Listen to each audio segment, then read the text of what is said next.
Folks, Black Star Network is East. Hold no punches! I'm real revolutionary right now. Support this man, Black Media. He makes sure that our stories are told. I Thank you for being the voice of Black America, Roland. Stay black. I love y'all. All momentum we have now, we have to keep this going. The video looks phenomenal. See, there's a difference between Black Star Network and Black-owned media and something like CNN. You can't be Black-owned media and be scared. It's time to be smart. Bring your eyeballs home. You dig?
Today is Friday, January 12, 2024, coming up on Roland Martin Unfiltered, streaming live on the Black Star Network.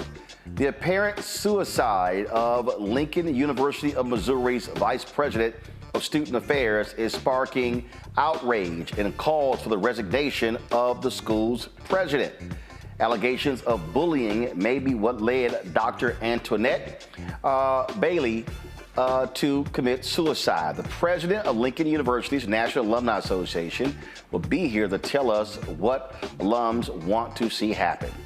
The 911 calls in the Mississippi case with 11-year-old Aderrien Murry, who was shot by a cop on a domestic violence call, raises questions about the cop who shot him and what actually took place that day. We're going to play those calls for you.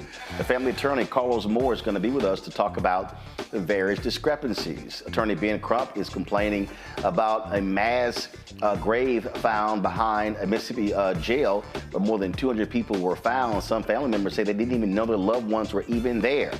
The white supremacist who killed 10 black folks and injured 3 in the 2022 mass shooting in Buffalo is going to be facing the death penalty in his federal trial. And millions will see more debt relief from the Biden administration's SAVE program. We'll tell you if you qualify. Plus, the U.S. and the U.K. launched strikes against the Houthi-controlled areas of Yemen on Thursday. National security expert Dr. Nola Haynes will join us to talk about this strike. Plus, a sad update to one of our Black and Missing stories. Also, I have a suggestion for you on this MLK weekend in Roland's Book Club. I'll share that with you as well. It's time to bring the funk.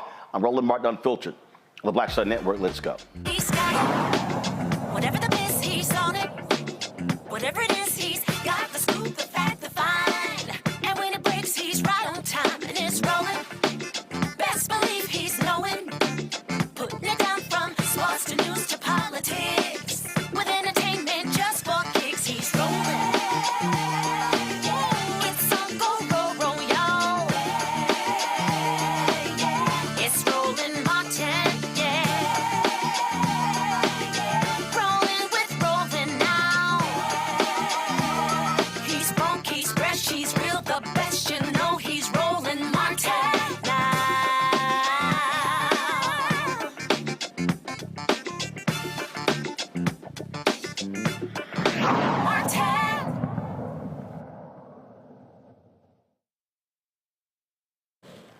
Folks, for the last 24 hours, a number of people have been on my social media talking about the apparent suicide of a beloved VP for Student Affairs at Lincoln University in Missouri. Her name is Dr. Antoinette Candia-Bailey. Okay, she died by suicide on January 8th.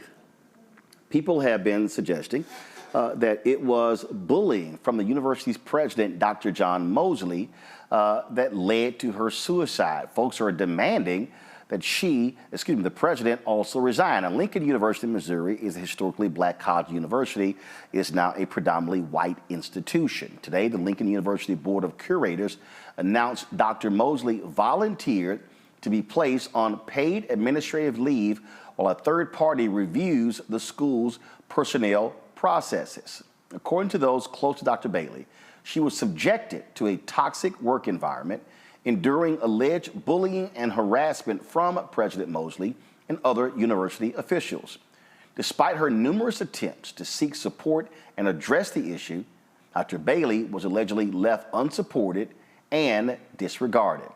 She penned a letter on the day she died, detailing the bullying she faced after disclosing her mental illness to university officials.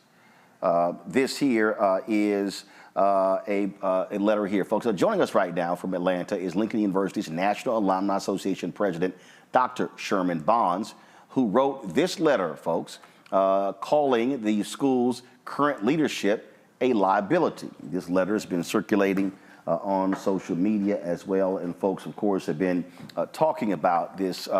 So glad to have you with us. So first of all, were you aware of these issues between Dr. Bailey and President Mosley prior to her death?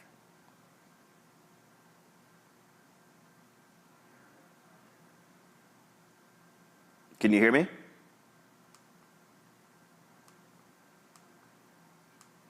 All right. Sherman, can you hear me? All right, so we're having an issue here with Sherman Bond's audio. We're going to go ahead and get that checked out. Again, folks, do y'all have the letter that she penned? Okay, I'm saying, do you have it in the control room? Okay, all right, so let me do this here, folks. I want to pull that up because I want to be able to share it with you. You know, we were sent a number of documents, folks, from the family of Dr. Candia-Bailey that, again, she shared. And there were all sorts of messages that were shared, that were sent, that went out as well. Like I said, she,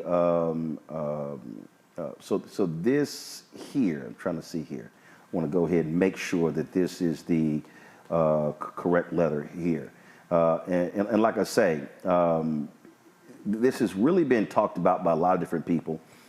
This here is an email that took place between President Mosley as well as with Candia-Bailey here. You'll see right here from John Mosley to Candia-Bailey. Talked about her various comments, issues in her personnel file. Go ahead and go to my iPad, please. And so this is what it shows right here. Okay, come on, pull it up, guys. Thank you. And so you see right here. And so you see the various emails going back and forth with her and the university president on a variety of issues that was shared with us. And so that was with her and President John Mosley of Lincoln University. Do we have Sherman Bonds? Can you hear me, Sherman? Okay, so we still are having some issues with his audio. We're still having some issues there with his audio, and so this is one of those stories that people are talking about. Because it deals with workplace environment. It deals with how people are dealing with various issues within the workplace. We have a number of individuals who work in academia, who have been sharing their stories about the things that they actually have been enduring, what they have been going through, all of those different things. And it has been, and again, so you also had an effort to terminate her. So again, it's just so many different things that have been taking place. So we're going to do this here. We're going to go to a break. Let's get Sherman's audio straight, folks, so we can hear from him. We'll be right back on Roland Martin Unfiltered on the Black Star Network.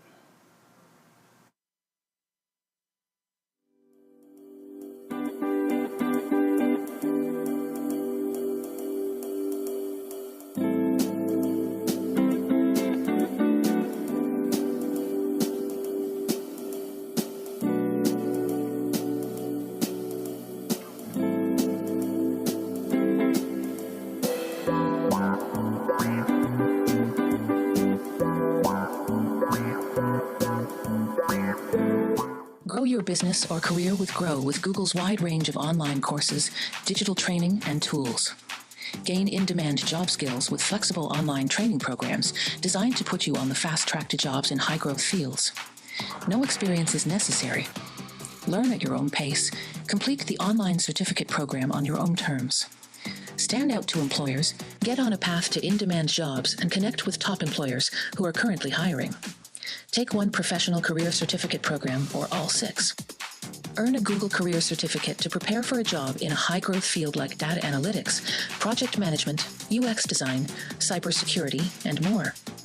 All professional career certificate programs must be completed by December 31st, 2024. Scan the QR code to complete the application. There are 1,000 scholarships available. Grow with Google and J. Hood and Associates. Be job ready and qualify for in-demand jobs.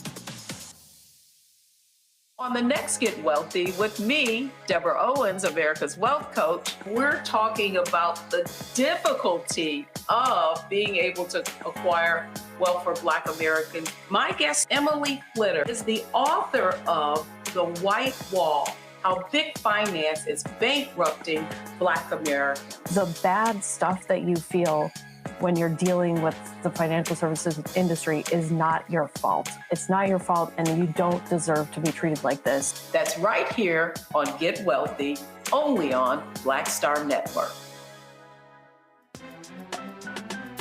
I'm Faraji Muhammad, live from LA. And this is The Culture. The Culture is a two-way conversation. You and me. We talk about the stories, politics, the good, the bad, and the downright ugly. So join our community every day at 3 p.m. Eastern and let your voice be heard. Hey, we're all in this together. So let's talk about it and see what kind of trouble we can get into. It's The Culture, weekdays at 3, only on the Black Star Network. On the next, A Balanced Life with me, Dr. Jackie. Just who do you think you are? And maybe more importantly, who is it that you think you're trying to please? The answer to that second question is really wrapped up in the first. Think about that. Being the true, authentic you, no matter the circumstance. But we learn the art of forgiveness, not only of forgiving one another, but forgiving ourselves. And we also learn how to love ourselves so that we can love each other. That's next on A Balanced Life, here on Black Star Network. Hey, what's up, y'all? I'm Devon Franklin. It is always a pleasure to be in the house. You are watching Roland Martin Unfiltered. Stay right here.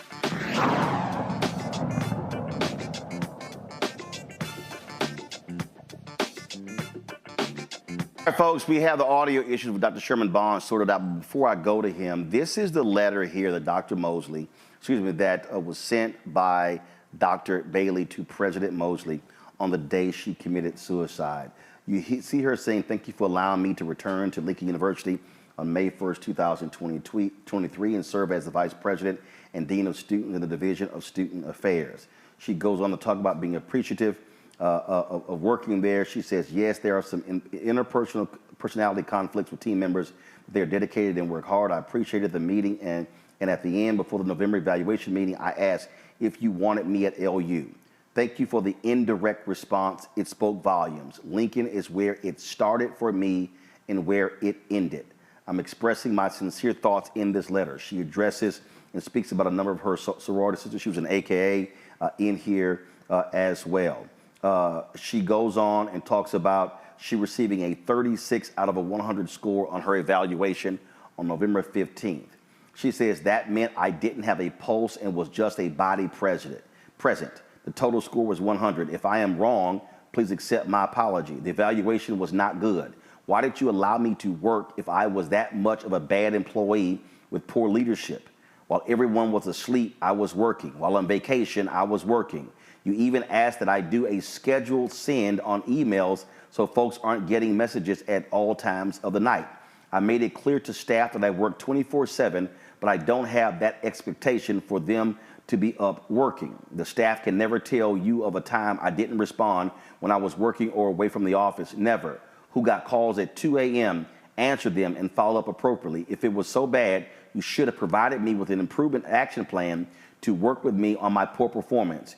You had no intention of retaining me as the VPSA. It went downhill after the FLMA and ADA documents were submitted due to my severe depression and anxiety. She's I requested to be removed under your leadership and from PAC, and this was causing significant attacks. This is all documented and sent. She says, you intentionally harassed and bullied me and got satisfaction from sitting back to determine how you would ensure I failed as an employee and proud alumna. How can you have an employee who ranks 36 out of 100 without a plan to help them improve? Well, you allowed me to do your dirty work and clean house in student affairs. Everyone you had significant concerns about within student affairs and discussed when I started is no longer with the university. She then goes on by saying you're avoiding this concern and thriving off the chaos. As an incoming president, you were required to receive leadership coaching, which you complained about meeting with Joe. Coaching is needed. Then she went on and talked about a number of other meetings. She talked about this PAC meeting. She said, you never had a discussion with me about some of the concerns. I even asked for the specifics during the meeting, which you struggled to provide and promised me to give specifics. When you offered needed clarity on how it related to the evaluation, I questioned. She said, what you offered needed clarity on how it related to the evaluation. I questioned, and you made it clear you weren't changing anything. It seemed you just pulled things out of the air. She talked about him failing to respond to issues as well. And she goes on and on and on, details an email that she received as well, talking about the mental health issues. She says, you were made aware of my mental health by email before I sent the email to the BOC, the Board of Curators. You scheduled a meeting on 10/26. Your demeanor was that of rushing. You stood the entire meeting, and you appeared heartless. She then says, be kind and watch how you talk to people. People have feelings and your words hurt. I observe you don't like it. I observe you don't like it when people do this to you. I mentioned this to you, and you said, Bonnie, you do the same thing. I acknowledge I was direct and tried to make changes in my delivery. Take ownership and don't get defensive when people try to provide feedback. She says Student Affairs Administration is a revolving door. She went on and talked about, please reconsider your management style. You're the first president I've ever seen, and I've worked and graduated from some influential R1 institutions, to have his hands in everything. I mean everything. Now, for areas you don't know much about, it is known you stay out of the way. It boils down to your lack of trust, insecurities, and control. How can you be concerned with trusting others when you can't be trusted? She talked about working with other presidents and how they operated. She said, we spend so much on attorney fees. Kathy needed to provide better legal guidance regarding me in 2 situations. She accused him of being micromanager. You see all of this. She said, stop bullying and beating PAC up in front of others. What I've learned, you put April and Jeff in uncomfortable positions in front of others. And she goes on detailing, you see folks here, boldface, underline, highlighting all of these different things. She talked about evaluations. Again, his failure to operate as a leader. This, folks, this is literally what she sent the day she took her life. All of this is what was actually sent to the president. I'm going to get down to the bottom of this issue. And then she goes, my soul must be clear. Shonda is genuinely dedicated and a hard worker for the division. I like her as a person and professional. Shonda was concerned about her job being in jeopardy. I would never recommend her termination. My soul didn't sit well with the grievances she completed on student affairs staff and the delayed time of reporting both instances On the same day, HR asked if I witnessed Marnita hitting Shonda at your holiday party. I explained I didn't. I don't believe in my spirit that Marnita hit Shonda. I can't see Shonda not confronting the situation on the spot. Folks, she's going on, detailing this, telling him get to know alumni and alumni. She says many can see through you and your motivation. She said I was warned during my interview by Jeremy to make sure I stressed I didn't want your job because some alumni and alumni discussed me being president in the alumni group. I mean, my God, she just laid it out. Stop and listen to others. Stop defending. Humble yourself. Arrogance is not in your best interest. Have regularly scheduled meetings. Then she talked about you are constantly referencing Chancellor Martin. LU is not North Carolina A&T State University, not even close. Chancellor Martin is an invested alumnus from A&T with vision, professionalism, and strategy, a relationship builder, respected throughout the country, and full of Aggie pride. He has the vision and the staff to retain and graduate students successfully. Lastly, he has the knowledge base, experience, confidence, and strong support from the alumni and alumnae to make A&T an illustrious university.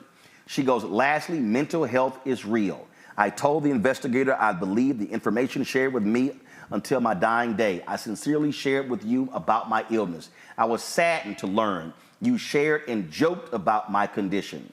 While the investigation is closed, this situation has not been completed. My ADA request and mental health status were the real issues. You suppressed the disability with my inability to supervise and provide leadership. I learned a valuable lesson while in the position. Receipts are necessary. I didn't even include all the nuggets. However, all material is on an external hard drive and in my phone. I won't be around. However, I have faith that this once great institution can be great again, a place that my family and I once loved. Mom said the most challenging thing she ever had to do was leave me crying and looking out the fourth window in Dawson Hall. She never turned around to look at me. Mom made sure a brick was purchased in my name after I graduated. Mom wore her LU shirt to church proudly on college day in my honor. She's a proud alumna from SIUC and DePaul, but LU was forever in her heart. As a freshman, she even allowed me to put a LU bumper sticker on the back of her new car. After returning to work at the university, I immediately paid for another brick in my name and alumni dues. Returning to LU turned out to leave me severely bruised and broken. She says in here, she said, I cried my last tear this morning. I've had dark days, but I've never been this dark in my 25 years in the field.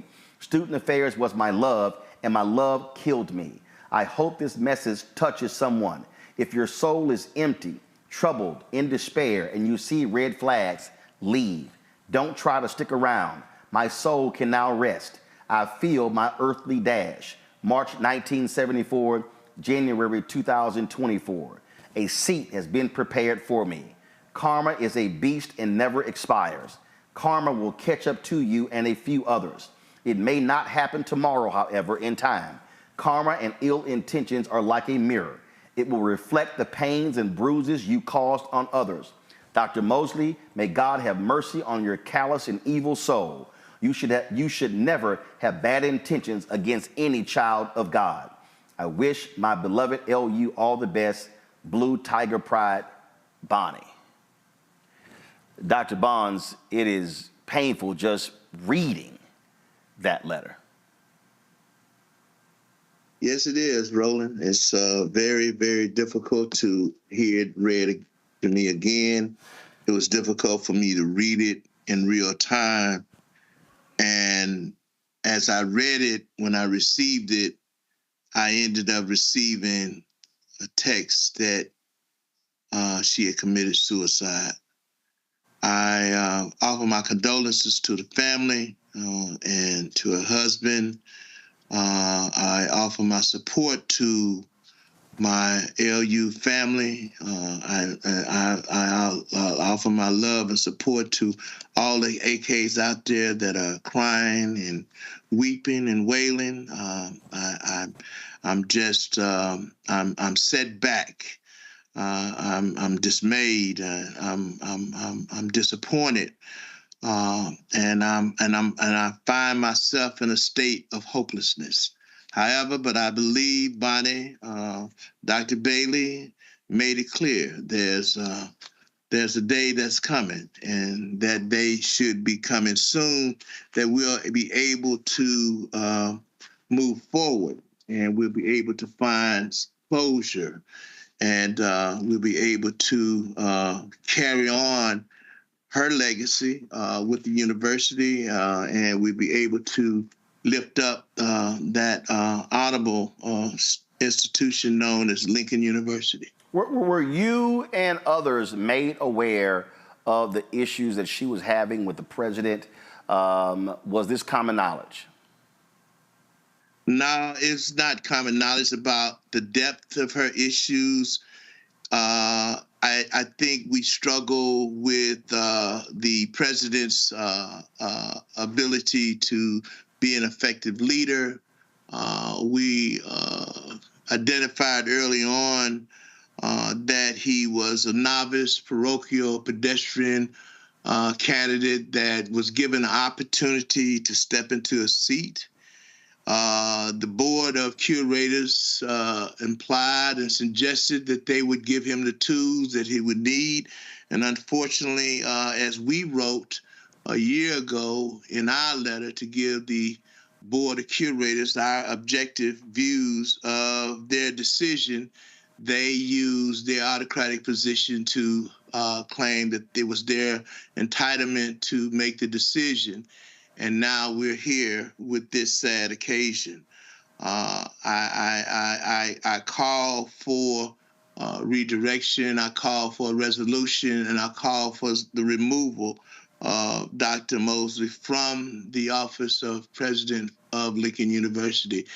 As long as he's there, he brings a stain upon the university's mission, upon the institutional care of that mission and the responsibility. Unfortunately, Dr. Bailey was not the first scholar in which he's removed. In his tenure so far, he's removed 3 doctoral professors that came to Lincoln, and that's too many within a short time. The environment is purpose is for nurturing. And not only did Dr.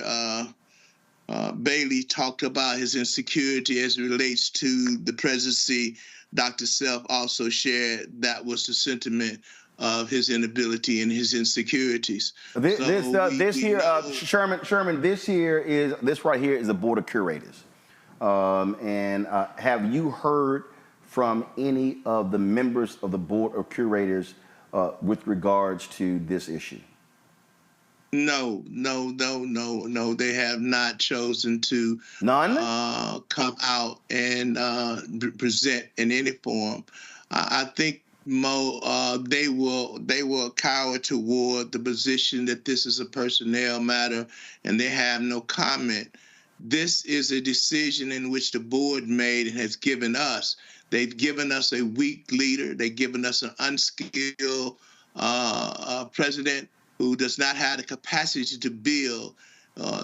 Dr. Bailey was there no longer than 9 months, and not to have a formative assessment that gives her, as you said, a corrective action. You take her and you dispose of her as if she's just a dusty towel. And I find that to be very, very unsettling. I think the institution for HBCUs is where we build a platform to build out our scholars. And you have 3 PhDs or EDDs to come under your leadership not to be successful. That's a reflection on you. That's not a reflection on them.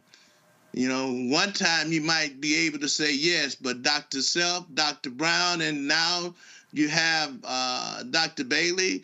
That is just poor leadership quality. You hired her, you brought her there, and you disposed of her recklessly, in my opinion. When you said calling for him to be removed, is that you individually, or has the Alumni Association taken a vote, and is that the stance of the entire Alumni Association? With the Alumni Association, I have not met with the board and its entirely, but the sentiment of the members have, they called. I have quite a few presidents who are in the same boat, but I would imagine that there may be some who would say we are rushing to judgment and that we should allow. If we do not take the position that we have, we wouldn't be where we are. If we would not be outspoken and say enough is enough, we wouldn't be there. I think they would think it is just business as usual, and we can dispose of an African woman just any kind of way. Those days are past. We don't do that no more. You know, it happened on his watch. It's time for him to move. And as simple as that. And quite frankly, it may be time for the board to move because it's their decision. It's a reflection on them. Dr. Sherman Barnes, we certainly appreciate you joining us. Thanks a lot. All right. Thank you. Michael Imhotep is the host of the African History Network show out of Detroit. John Quill Neal is a trial lawyer with the John Quill Neal firm out of Atlanta. John Quill, I want to start with you. This is, obviously, so many people are commenting about this on social media. A lot of female educators are discussing this as well. Reading that letter, she lays out in detail the issues that she had with this president. Yes, there are a lot of issues as it relates to this specific tragedy. This is just so sad. I don't believe that we got a clear answer as to what the knowledge of the university was as it relates to what was happening. But it would be plausible for us to presume that there were some others that were CC'd on some of this correspondence or other people that were involved. And although public universities can be challenging to sue because they have immunity, they are potentially open to a lawsuit, right? Because essentially you have here a faculty member that made it very clear that she had anxiety and depression. She tried to take leave under FMLA and the American Disabilities Act. That was denied. It appears to be numerous discussions and some of the factors that are considered when suing, because you can potentially sue in some jurisdictions for wrongful death for suicide. And what some of the factors that they look at or that would be relevant would be whether or not it would be his conduct, the negligent, reckless, or intentional behavior was a significant factor in her suicide, whether it could reasonably be foreseeable that his actions would cause her suicide, and whether or not that he knew that she had suicidal tendencies. And in that specific letter that she drafted, or email correspondence that she drafted, she talked about her soul being empty, and she made other references that that gives quite concern for her mental health. And so, I think this is a tragic situation, but the institution is open to potential litigation. This here was a letter that they sent to her regarding the allegation of the president making fun of her condition to others. They sent this on December 8th, and they said that a thorough investigation took place and that they found that Dr. Mosley engaged, that they did not find that Dr. Mosley engaged in such actions, and instead found that you chose to believe what you had been told third hand by an unnamed employee. It was also determined you did not take the time to discuss your concerns with Dr. Mosley because you said you did not yet have the opportunity, but instead you sent them in an email to Dr. Mosley and the Board of Curators to, in your words, bring awareness to all parties. It says, in addition, the investigator determined that you have taken no responsibility for the poor work you have done since your arrival at the university, and you have set yourself against Dr. Mosley, believing he is the problem and that it is his responsibility to provide you with actionable items to make you feel better in your position as Vice President of Student Affairs, Dean of Students. If you have any questions, please let me know. This was from April Robinson, the Executive Director and Chief HR Officer. It is, as we said, Michael, the President has stepped down while they are investigating into this matter, placed on administrative leave. He's not resigned. Right. Yeah, well, this whole incident is a real tragedy, regardless of what we find out in the investigation once the investigation is completed. This is a tragedy, and this also calls for a need when it comes to increase in funding for mental health. but also better understanding mental health, depression, things of this nature, and the pressures that people experience in the workplace, especially African Americans in the workplace. I don't have all the details on this, but I can't help but also see some parallels between this and Dr. Claudine Gay being pushed out as president of Harvard University. And even though there are different circumstances, when Dr. Bailey talks about bullying, okay, if what she is alleging here is correct, or even if 1/10 of what she is alleging here is correct with bullying, we also saw that coming from the conservative right, bullying Dr. Claudine Gay. Well, in the case here, that's outside folks who were targeting Gay. Here, this is her saying it's the president. Yeah, I totally agree. That's why I said there's some parallels. It's not the exact same thing, but again, the different. First of all, I don't think there's actually a parallel.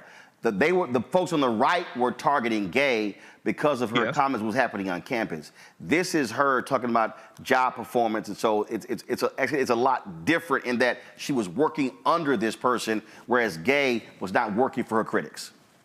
I totally understand that, Roland, but at the same time, Dr. Gay's qualifications were challenged. I understand that. I understand that. Right. Yeah. So I understand their differences. So let me also say this. So this was the press release that was sent out when Dr. Bailey was hired. This was April 17, 2023. Much fanfare, and this is the comment from the president in this press release. We're excited for Dr. Candia-Bailey to join our team. She brings a wealth of experience to move student affairs and our entire university forward. That division is vital to our students' collegiate experience beyond the classroom, and I feel certain she's the right leader to guide those efforts. Folks, that was in April. She started in May, and she took her life January 8th, so she wasn't even there an entire year. We'll keep you all abreast of what happens next in this particular sad story. Coming up next, we'll talk about calls against President Biden from Democrats and Republicans because of military action taken in an African nation. We'll talk about that with national security expert coming up next on the show from Nolans. We'll talk about that. All right. Back on Roland Martin Unfiltered on the Black Star Network.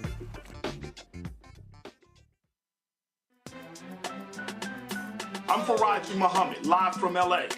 And this is The Culture. The Culture is a two-way conversation. You and me. We talk about the stories, politics, the good, the bad, and the downright ugly. So join our community every day at 3 p.m. Eastern and let your voice be heard. Hey, we're all in this together. So let's talk about it and see what kind of trouble we can get into. It's The Culture, weekdays at 3, only on the Black Star Network.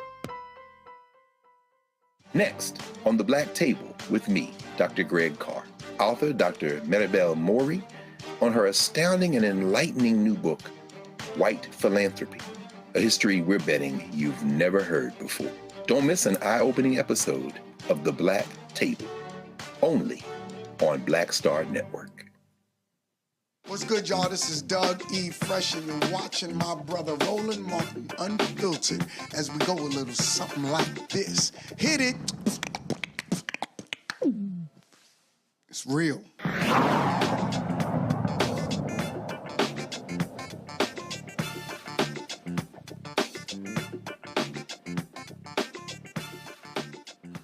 Thursday night, U.S. and British militaries bombed sites used by the Iranian-backed Houthis in Yemen. The massive retaliatory strike used warship and submarine-launched Tomahawk missiles and fighter jets. The U.S. Air Force's Mideast Command reported more than 60 targets at 16 sites in Yemen, including of course, their command structure there as well. Now, the problem with this, for some folks, is that you got some members of Congress who are saying, wait a minute, the Biden administration did not have the authority to launch these strikes against the Houthis in Yemen. Dr. Nola Haynes joins us right now. So, Nola, glad to have you back on the show.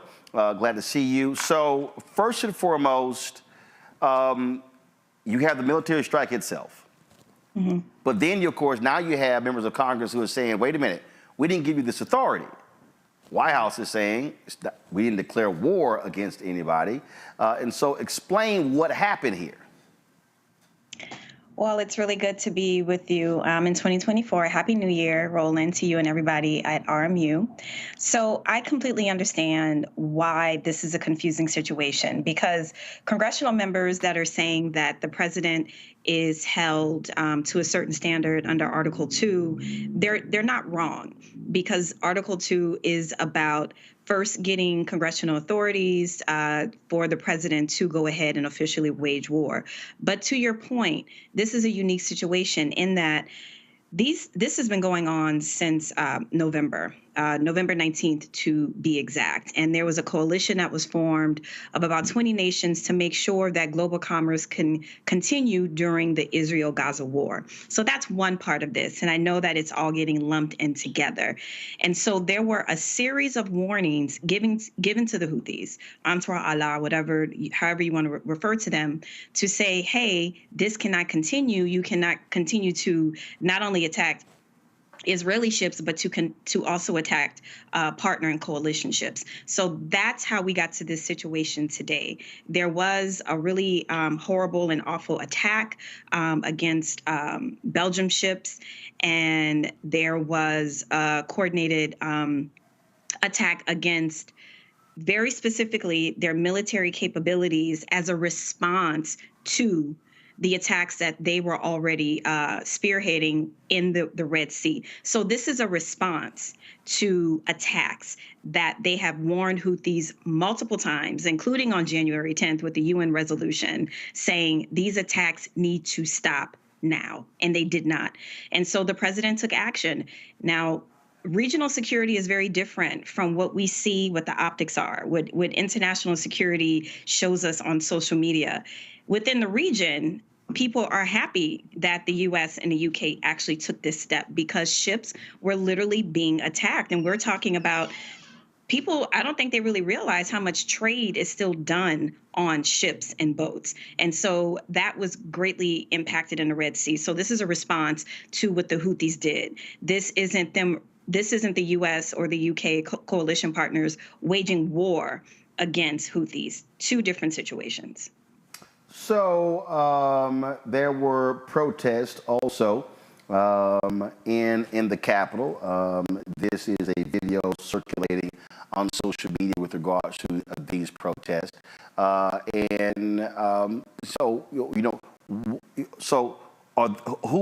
are the folks in Yemen standing with? Are they standing with these rebels, or are they standing with their country's leaders? And is their country leaders backing the rebels? They're definitely in cahoots with Hamas. And, you know, there's some folks that don't want to go as far as to say that they are Iran's proxy, because some people believe on one side of the argument that the Houthis definitely have their own identity. They have their own sets of goals. So they're not just acting in the interest of Iran. There are others who say that they are acting in the interest of Iran. But specifically right now, what they're doing in the Red Sea, they are hampering commerce, they are hampering trade, they are hampering, humanitarian aid, and not just in this context. That's kind of historically what has been done in the Red Sea in a very in an egregious way. So this is why the response, which was proportional to what the Houthis did in the Red Sea, and why civilians were not targeted. These were all military capabilities that were targeted strategically to make sure that human casualties were at a minimum. And then one last thing I do want to say about the debate between what Article 2 says and versus what Article 51 in the UN Charter says about states having the right to respond and defend against attacks. And I know that Article 51 is something that the folks that are in favor of this attack, that they're leaning on in terms of why it wasn't necessary to get congressional approval for a defense response. All right. This wasn't offensive. Got it. All right, Dr. Nola Haynes. We appreciate it. Thanks a lot. Thank you. Folks, going to break. We come back. We'll talk about the Fed seeking the death penalty for the white supremacists who killed 10 black people in Buffalo. Folks, be sure to support us in what we do. Our aim is to get 20,000 of our fans contributing on average $50 each. That's $4.19 a month, 13 cents a day for the work that we do here, not only for this show, 2 hours a day, but for all of our shows. We do more original content every day on the Black Star Network than any black-owned media outlet. So we would love for you to support us in what we do. To join our Bring the Funk fan club, send your check and money order to P.O. Box 57196, Washington, D.C. 20037-0196. Cash App, $RM Unfiltered, PayPal, R Martin Unfiltered. Venmo is RM Unfiltered. Zelle, Roland at RolandSMartin.com, Roland at RolandMartinUnfiltered.com. And be sure to get a copy of my book, White Fear, How the Browning of America is Making White Folks Lose Their Minds, available at bookstores nationwide. Get the audio version on Audible. Folks, I'll be right back.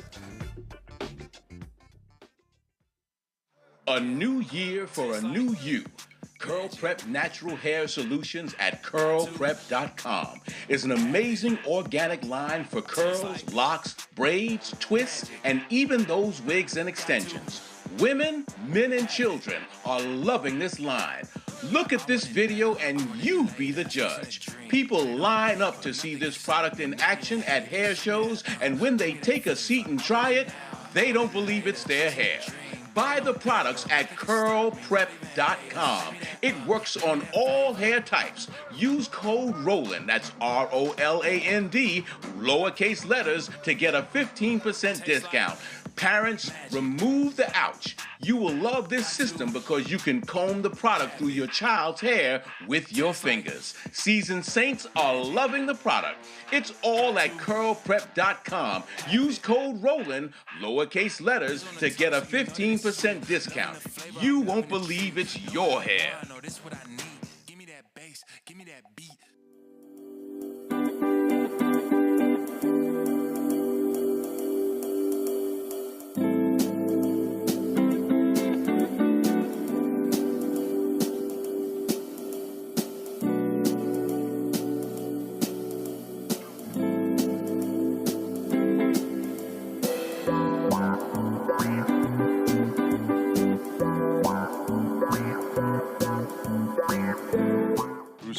Creator and executive producer of the Proud Family, Louder and Prouder, and you're watching Roland Martin Unfiltered.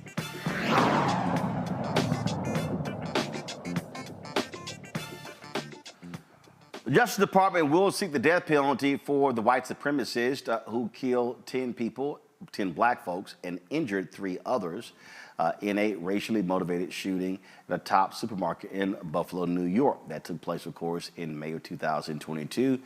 Peyton Gendon is already serving life without parole on state. After being convicted on the state side, he pled guilty in February 2023 to 15 charges, including domestic terrorism and motivated by hate, murder, and attempted murder. Now, federal prosecutors say they believe a death sentence is warranted in their filing because Gendon intentionally killed all of the African Americans involved. The DOJ also cited Gendon's intentional infliction of bodily injury, intentional participation in an act resulting in death. First of all, the federal grand jury returned a 27-count indictment against him in July 2022, charging him with 14 violations of the Matthew Shepard and James Byrd Hate Crimes Prevention Act. John Quell, I'll start with you. From a legal standpoint, I'm quite sure if his lawyers are saying, man, let's somehow get this out of the way. Let's plead and not be in a situation where he faces the death penalty.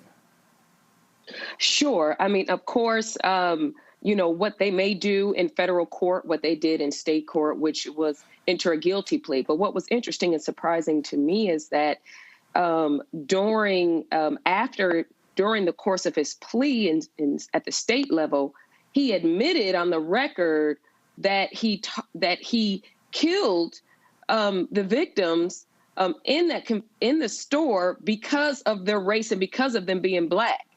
And I found that to be interesting that they would even allow him to make that kind of admission to a hate crime, specifically because they're Black, on the record. So now we're up here in federal court, right? They may they pled down there. It's a good chance they're going to plead in federal court, and then he'll move to the sentencing phase.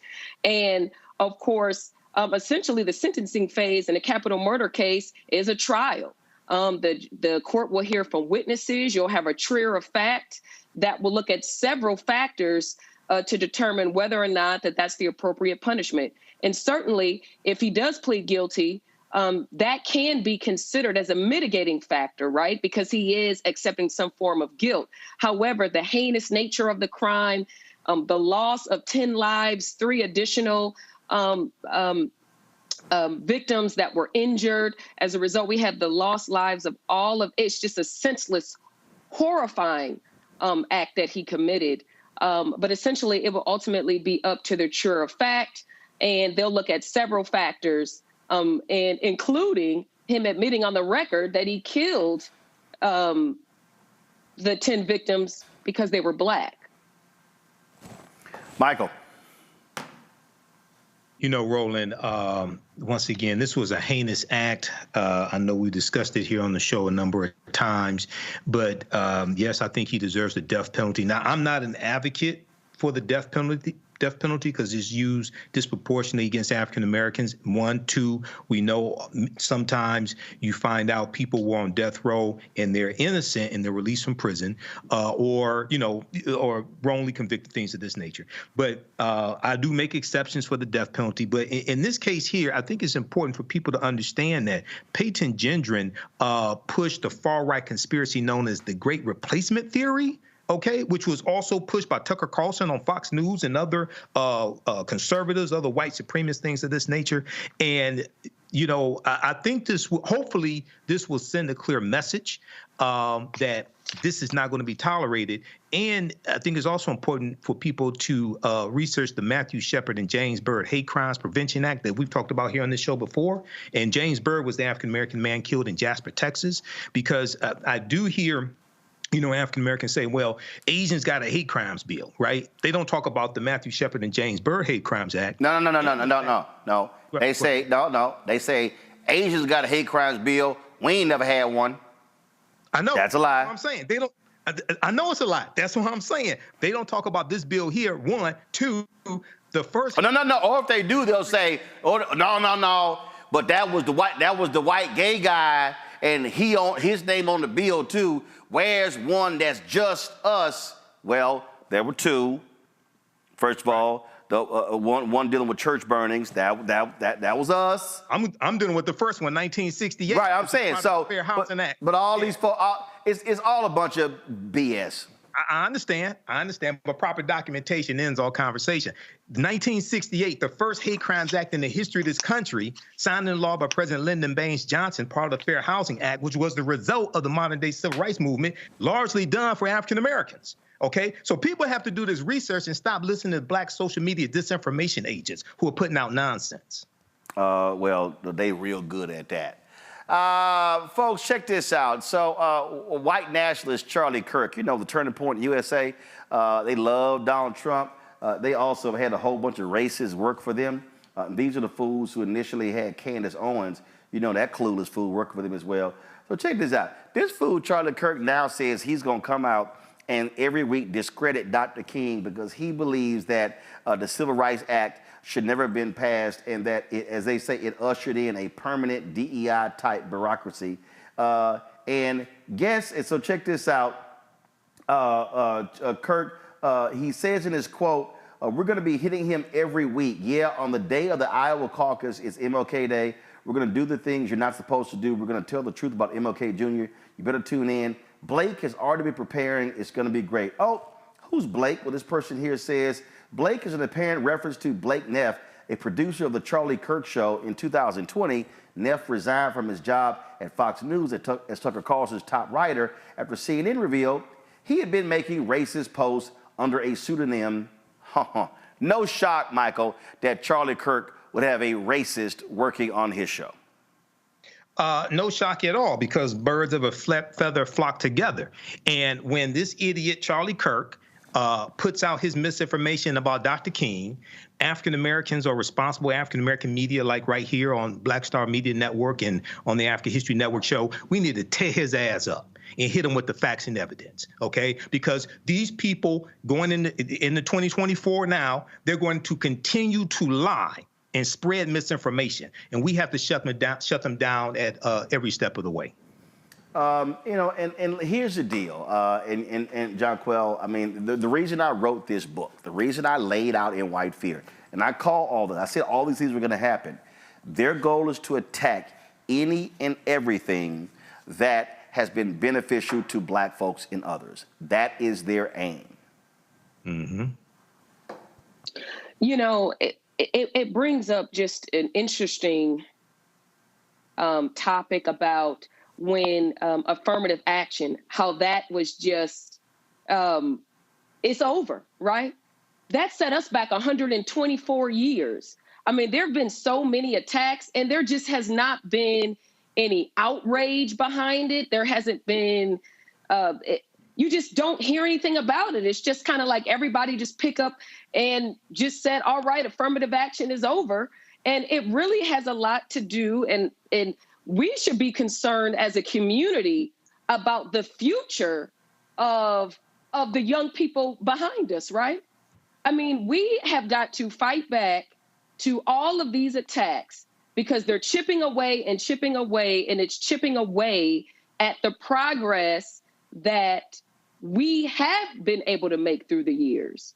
And so as these things are happening, and as these attacks on our laws, on our privileges, on our rights that have affected our community, we can't stand by. I mean, we have to take action, whether it's you being present on shows, protesting, and all of that. I mean, when, for example, the George Floyd movement, when that occurred, just the power, the worldwide power, it took that level of a tragedy for our community, and not in addition to our community, an outcry across the world for people to come out and stand together to make a difference. And we have got to use some of those same tools, not the burning of buildings and trashing windows and all of that, but we have got to employ, we're coming up on the heels of Martin Luther King Day on Monday.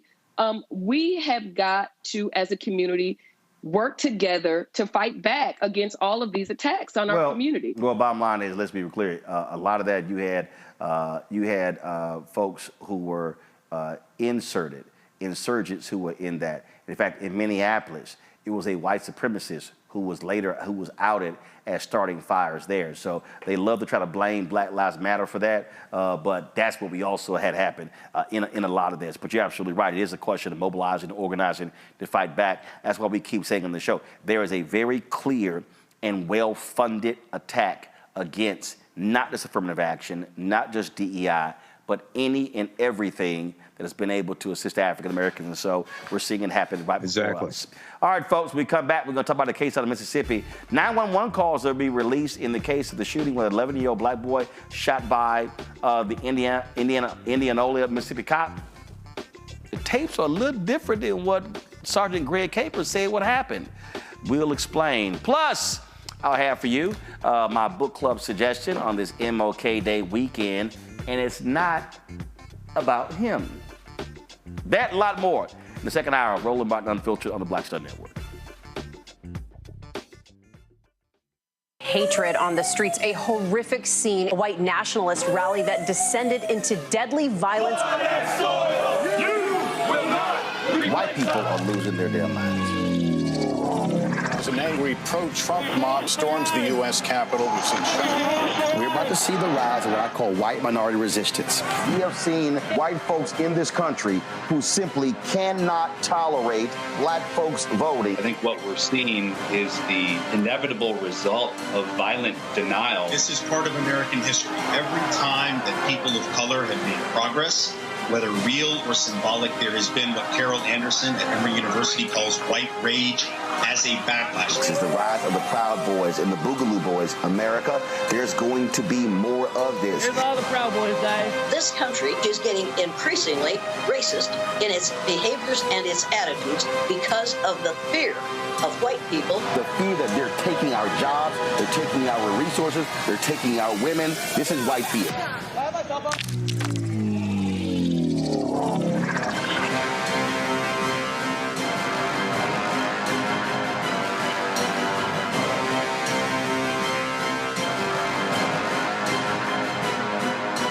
I'm Dee Barnes, and next on The Frequency, we're talking about the rise in great Black literature and the authors who are writing it. Joining me will be professor and author Donna Hill, discuss her writing journey and becoming a best-selling author. I always was writing, but I never saw anybody that looked like me in the books that I was reading. Plus, her work with the Center for Black Literature and next year's National Black Writers Conference.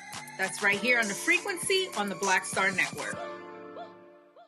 Farquhar, executive producer of Proud Family. You're watching Roland Martin Unfiltered.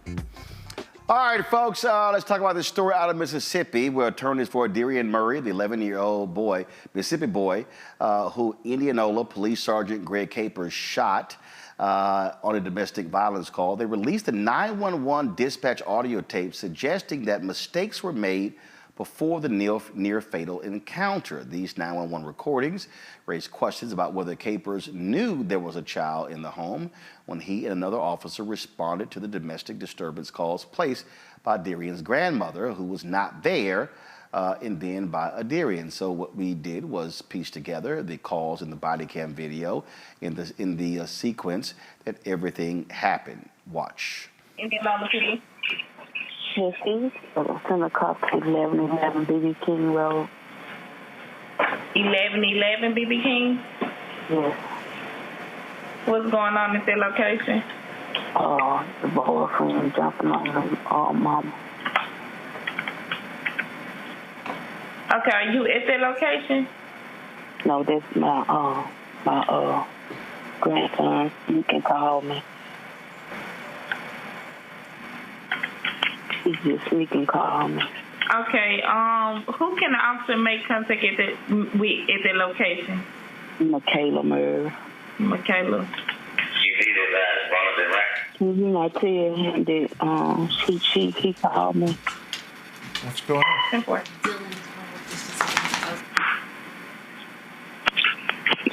Okay. All right. I got officers out to their location. Okay. Thank you. All right. Indianola PD.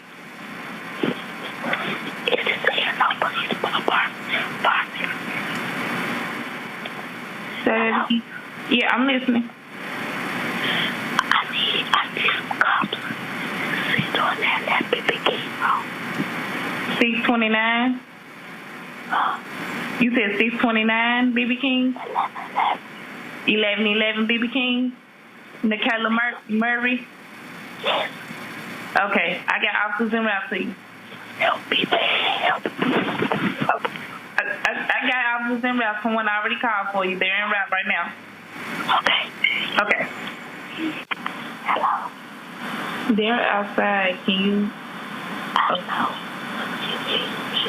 He wanted to open the door. He wanted to open the door?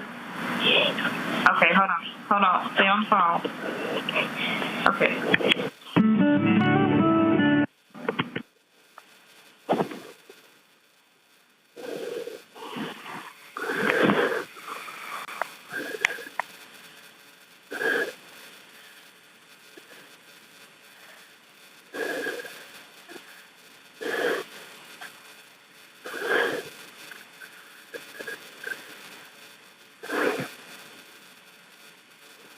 Are you giving them permission to kick the door in?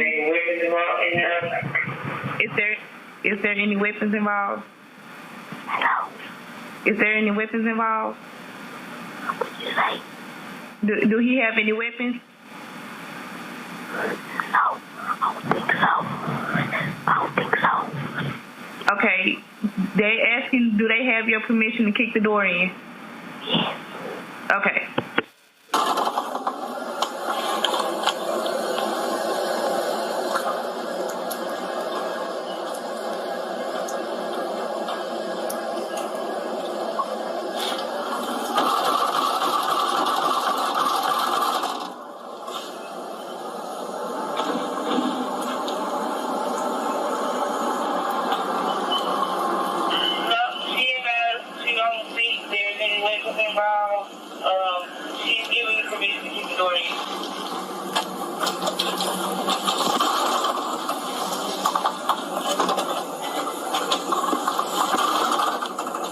Ain't that easy.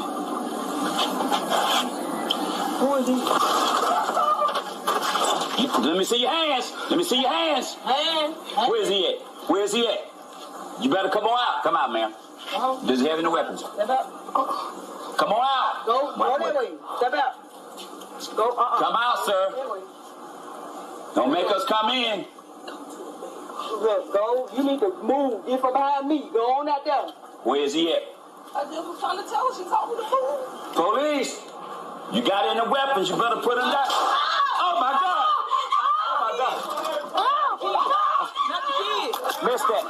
Missed that! Missed that! Missed that! Missed that! We need him now. Carlos Moore is the family attorney for the Murry family. He joins us from Jackson, Mississippi. Carlos, I understand that Aderrien's mother has filed a criminal affidavit against Sergeant Greg Capers. Yes, she has been relentless in pursuing justice for her son. The grand jury failed to indict him for aggravated assault, so now she has taken matters into her own hands and filed a criminal affidavit for the misdemeanor simple assault, which will not require a grand jury to indict him. It will simply be a bench trial before a judge in Indianola, Mississippi. So what do the audio recordings from your perspective show that where it differs from the body cam footage? Officer Capers has always maintained he did not know that there were children in the home. Well, we know that the audio recordings now make it apparently clear that he should have known, because that was clearly indicated to the dispatcher, Jada Rush. She knew when the grandmother said her grandson was the one that had called and informed her, and he was there and had snuck and called her. So grandson tells you that should tell her as a child. And then when he's speaking as a child, she talked to Aderrien himself. He sounds like a child, a little boy. So I don't know how she would have been confused. When the dispatcher was interviewed by MBI, she told the investigators for MBI that she had in fact told the officers that there were children present. She later on recanted in a written statement, but her recorded statement to the MBI officer initially was that she did tell Capers and the other officer that children were present. And so not only that, but the audio tapes make it clear that Aderrien told him no weapons were involved, and the body camera footage shows that Nikayla says no when asked was a weapon involved. So why was Capers so trigger happy? I would never know. Questions from our panel. Michael, you first. Attorney Carlos Moore, thanks for coming back on and sharing this update with us. The video camera footage is very hard to watch. Based upon the new information that we know now, can you explain to us what you think, in your estimation, Sergeant Capers should have done entering into that home? Because once again, you know, I'm still trying to figure out how all this happened like this. What he should have done, he should have, we believe that even when Nikayla Murry came out, I mean, he scared her almost to death, had the gun pointed in her face. There is a report to the dispatch that there is no weapon involved, so why is he bringing a weapon to a fist fight? And so they would have told them had a weapon been involved. So he didn't need the gun from the very beginning. So he should have been more cautious, maybe had a taser in his hand or something, but not that deadly weapon of a gun. He also should have said, anyone in the house, come out slowly with your hands up, anyone in the house. He just called out for the man. He just did a lot of things that were not according to policy. And he should have. He was there before, so he knew that there had been children previously at that address. So he should have known to expect a child or children in that house. Right. And if I get a chance, I have a second question. Well, ask it. Okay. In the beginning of the video, the sergeant knocks on the door twice, 2 sessions knocking on the door, but does not identify himself as a police officer. Does this cause a problem leading up to Aderrien being shot? Is that a problem at all? By him not identifying himself as a police officer? Oh, on the outside when he's knocking on the door. Well, at the beginning of the video, I saw some of the video from one of the local news outlets. Beginning of the video, he knocks on the door. The door's closed. He knocks on the door, does not identify himself as a police officer. He knocks on the door, 2 sessions knocking on the door. Now, once he opens the door, he identifies himself as a police officer. I'm just asking, because I don't understand why he would not identify himself as a police officer on the outside, the door's closed, and he's knocking. Yeah, he was just poorly trained all the way around, but I do believe that Aderrien would have still been shot. Anytime you were shooting first and looking second, anyone that came across that corner was going to be shot. This man was very scared. He was trigger happy, and anything that moved evidently was going to get shot before he even looked. Okay, thank you. Jonquel? Yes, Judge Moore, thank you so much for being here, and kudos to you for representing this family through something that's so tragic, and for her to, despite a grand jury indictment not coming down, pursuing the misdemeanor route. I'm curious, as it relates to now that he has been reinstated back to the police force, if in fact the misdemeanor charges did not move forward, how will that play out or affect the family's ability to receive justice or compensation in this case? Well, they are two different ballparks. We are pursuing vigorously the civil lawsuit in federal court, and later on this year we will file the state law claims in state court. So we're going to have 2 civil suits going along simultaneously. And in the criminal arena, whether or not she gets a conviction of this misdemeanor or not, that's not going to have any effect on her civil case. So I expect her to receive justice in the form of monetary dollars, but true justice for her as a mother of a child that was shot innocently, having his hands up as the police instructed, with nothing in his hands that could have been perceived as a weapon. She wants a criminal conviction, and we're going to stand by her every step of the way as she pursues justice on whatever level she wants to pursue it. Thank you. All right.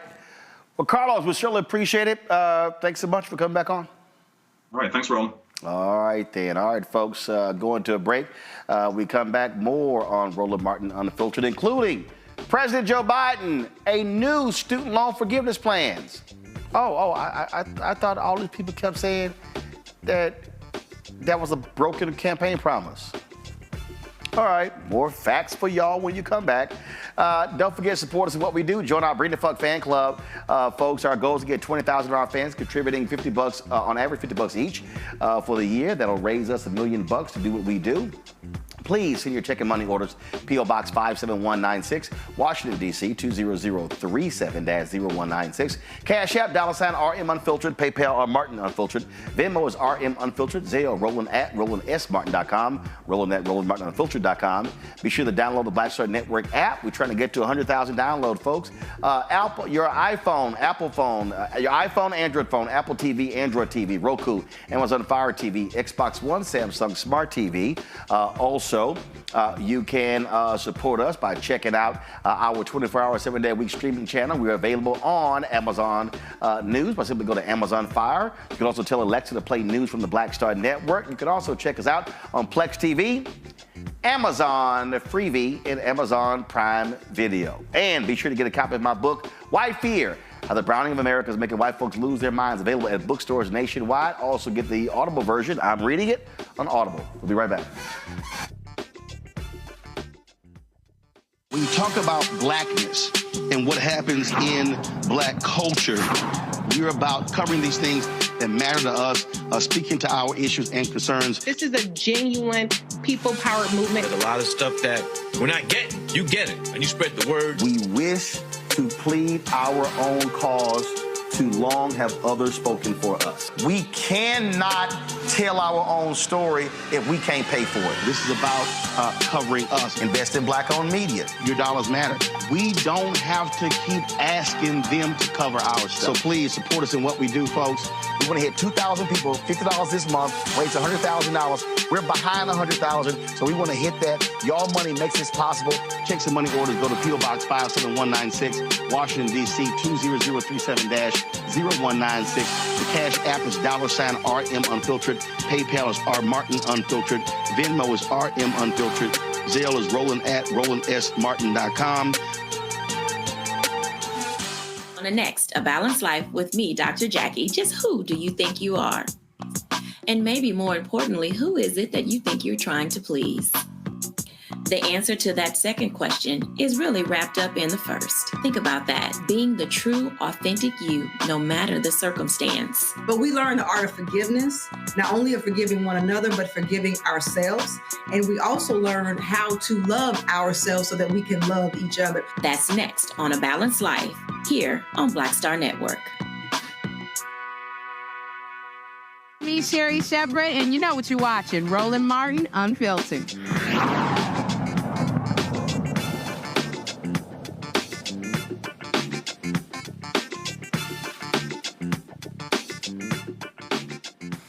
All right, so I always love people when they get these interviews and these networks go talking to them and they go find 2 or 3 black people and ask them some questions. And if they know what the hell they're talking about, then they run it acting as if that represents all black people. So the other day I was watching this, I think it was NBC or CBS, one of them, and they went to South Carolina. And they were like, South Carolina voters are not happy with Joe Biden. So I interviewed this one sister. She says, you know, Biden promised us student loan debt relief and nothing has happened. $132 billion in student loan debt relief has happened for 3.9 million Americans. A lot black. Well, check this out. Millions more are going to have their student loans dealt with in February as part of the Biden administration's new student loan debt relief plan. Uh-oh. That's a fact, y'all. Right. So the repayment plan is this here. It's taking effect nearly 6 months ahead of schedule. The ban, this deal of forgiveness, was initially set to begin in July under the new SAVE repayment plan, but it's starting early to provide faster relief to borrowers. Borrowers will be eligible for cancellation if they are enrolled in the new SAVE plan. Now, if they originally borrowed $12,000 or less to attend college and have made at least 10 years of payments, Biden announced the new repayment plan is going to don't have to pay anything else. Yeah. Now remember, the Supreme Court struck down his plan to cancel up to $20,000 in loans. Unlike his proposal for mass cancellation, the repayment plan is a twist on existing income-based plans created by Congress more than a decade ago. Republicans tried to block the new repayment plan through legislation and a resolution, but last year they were unsuccessful. So what's interesting here to me, Michael, when we talk about this new debt relief plan, is, again, for the people who keep saying, man, Biden Harris ain't done nothing. I don't know what they doing. Let me remind people, Republicans right now don't want any of this to happen. Right. They don't want, again, any of this to happen. They have made it perfectly clear, oh my goodness, no debt relief. Again, this is real basic, folks. If you took out less than $12,000, and this is very basic, it's right here, again, less than 12 grand in loans, and have been you've been in repayment for 10 years, your student debt will be canceled, meaning that's it.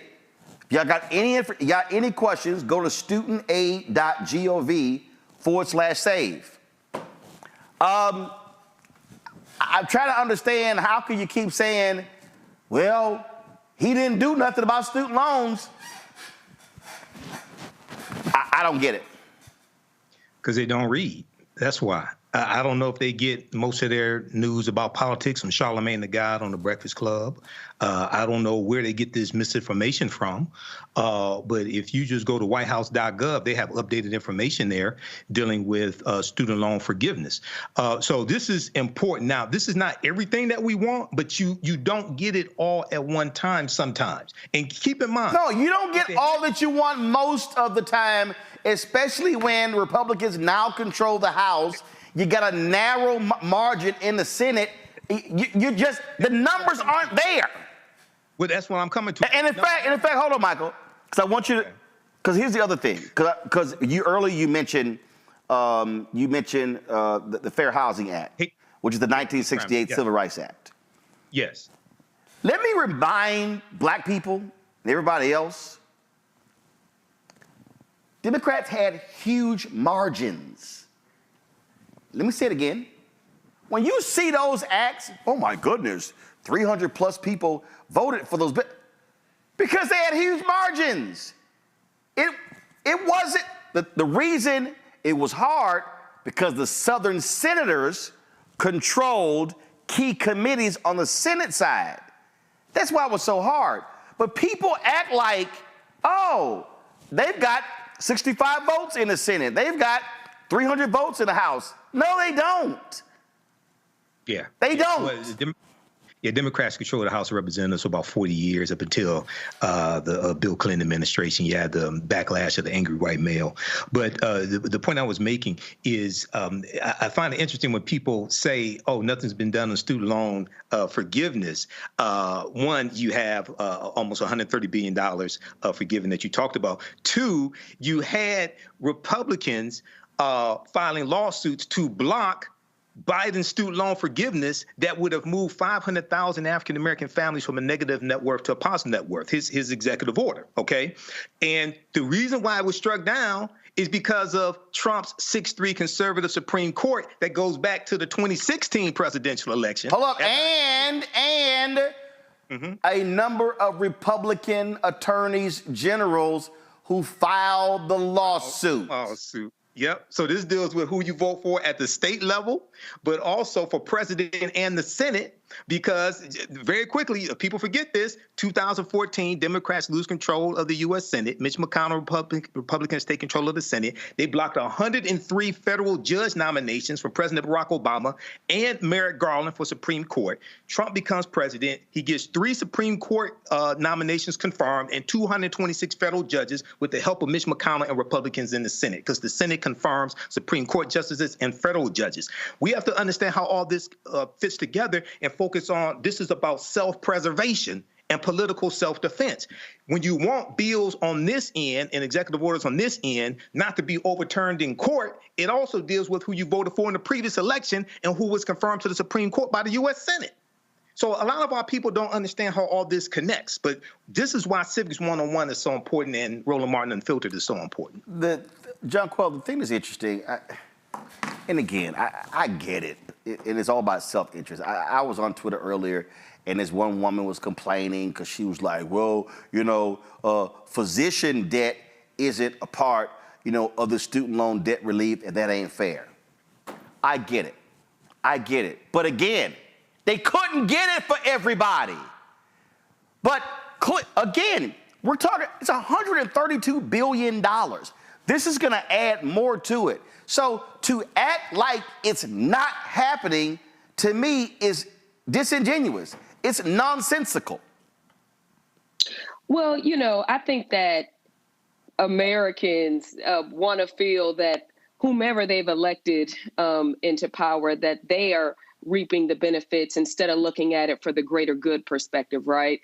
Of course, this new initiative, just like the doctors, it's not going to benefit hardly any lawyers either. However, those that need it the most, it is going to benefit, right? And furthermore, they keep trying. I mean, because the Biden administration, after it was struck down by the Supreme Court, could have stopped at that juncture. However, they're still trying for student loan debt relief. And so it's moving positively in the right direction.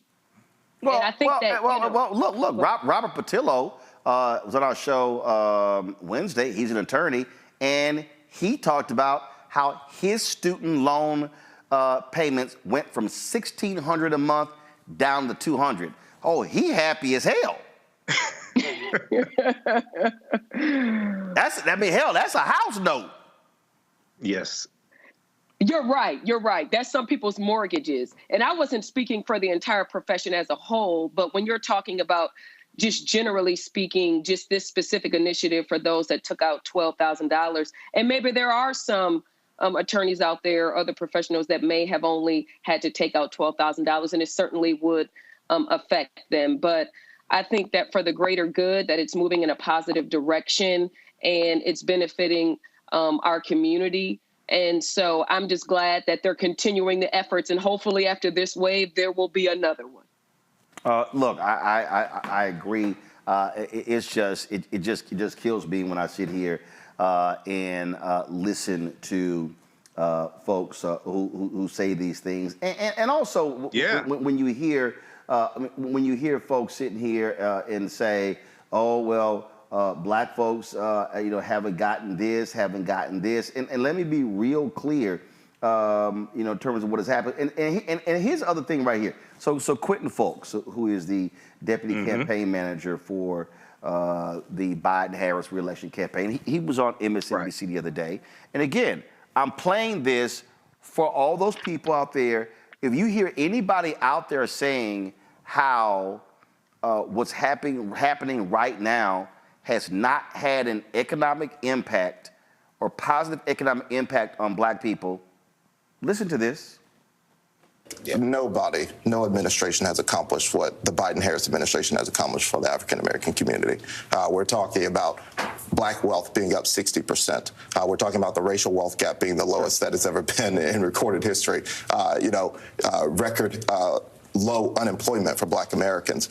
Administration has accomplished. So the reason I wanted to play that, and again, I need people to understand, those of you who say, "Oh man, you just sitting here caping," facts are not facts. That's not caping. Facts are facts. Facts are facts. So let me remind people who are watching of facts. There was a home foreclosure. First of all, the closest that we've gotten to 50% black home ownership rate was under President Bill Clinton. Then it came down. Then we saw a boom in housing. There was a housing crisis in 2007 and 8. 53% of black wealth wiped out. Subprime mortgage loan crisis. Black unemployment rate was sky high 2009, 2010, 2011, due to the economic crisis in America, and then it began to come down. So now you're talking about 2012 to 2016, we were recovering from the housing crisis that took place in 2008. I need y'all to listen to me carefully. So we were in recovery mode. We were trying to regain, listen, from 2012 through December of 2019, we were trying to reclaim what we lost due to the home foreclosure crisis. And guess what? The numbers are there. Unemployment, it was a record low black unemployment rate in late 2019. What hit in February 2020? The pandemic. So pandemic hits in February 2020. 41% black jobs, black businesses wiped out. The black businesses that were still there still couldn't listen to me very carefully right now. The black businesses could not access the PPP loans because, one, many of us did not already have loans with banks. The banks were really servicing those who they were already doing business with. But two, the PPP loans require us to have full-time employees. Most black businesses had 1099s. What happened when Biden and Harris was elected? They actually made changes to the PPP loan requirements to assist those for contract workers. Happened under them. Now, pandemic 2020, 2021, 2022, we start coming out of the pandemic, but we're still in it. 2023, I dare say, was the first full year we were not in the pandemic mode. It was still there. COVID was still there. COVID is still here, but we begin to transition out of it. What are we now seeing? We're now seeing changes. So what am I saying? And I've said this before. The fundamental problem that we have faced as African Americans is that in the history of America, we have never had what I call 20 consecutive years of sustained growth. Yes. We've never had it. This is how it goes for us. Up, down, increase, retreat, increase, retreat. That's what we've experienced. That's why the phrase says when America gets a cold, Black America gets pneumonia. Those are simply the facts. But what did you hear Quentin say? The wage gap between blacks and whites has decreased. Unemployment down. They have been trying to drive home ownership up. So with all of that happening, please explain to me how, oh my God, this is so awful, this is so bad, and here is the last point, Michael. And this is a fact. It is an undeniable fact.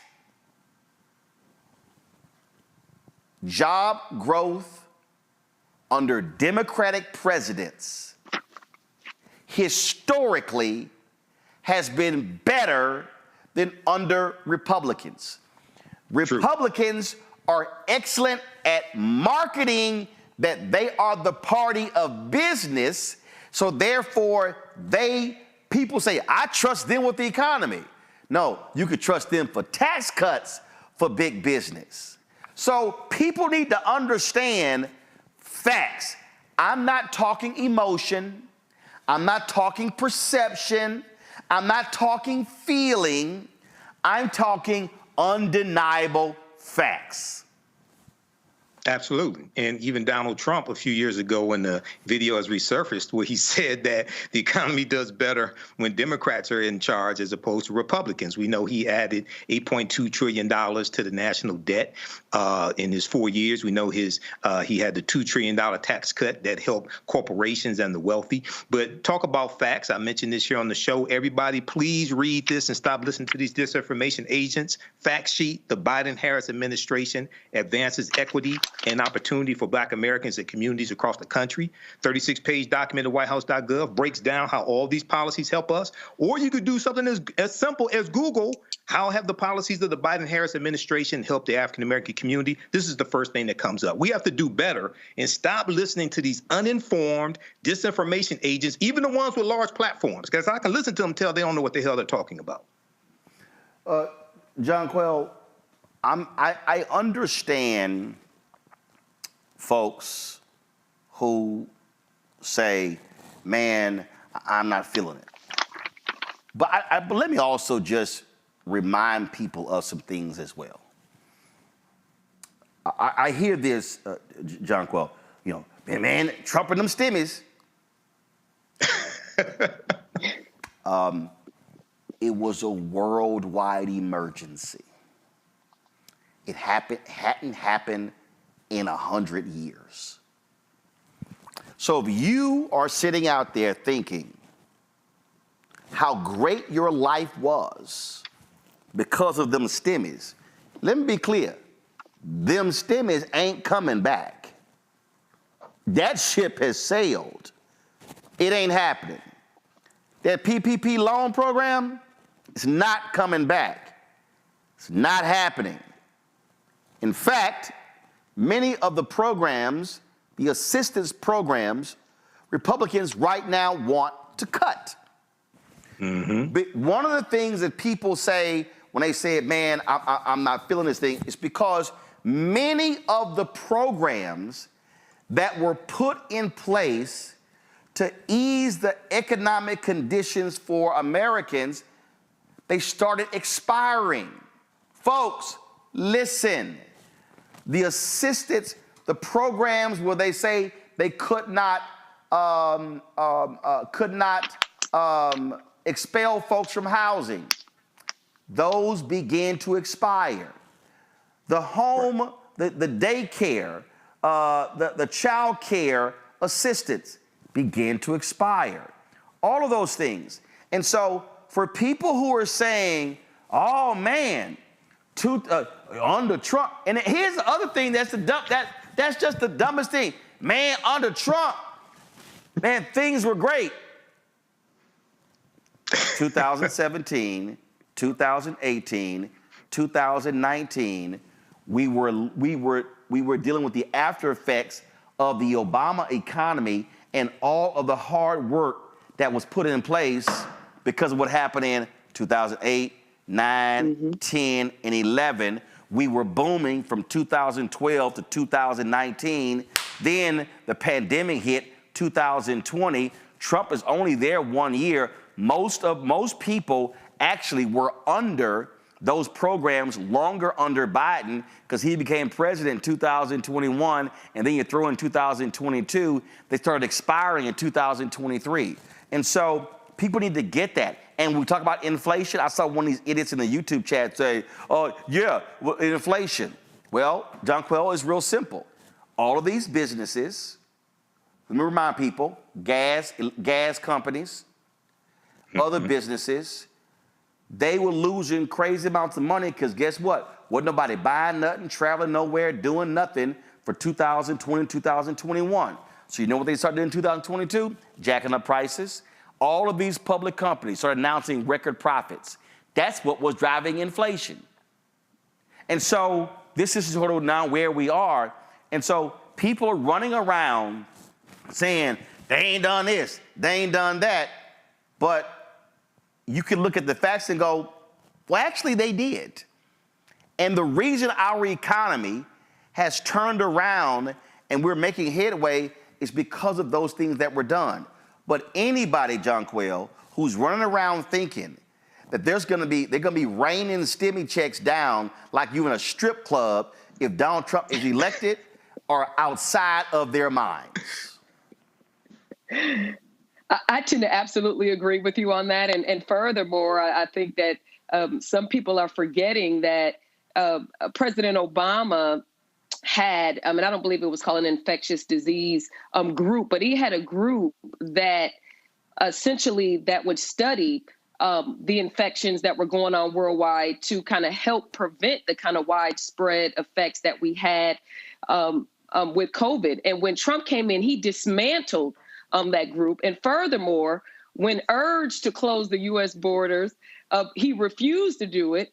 And so, some would argue that the reason why the country was disenfranchised to the level that it was due to the pandemic was due to Trump's inability to lead this country in the right direction.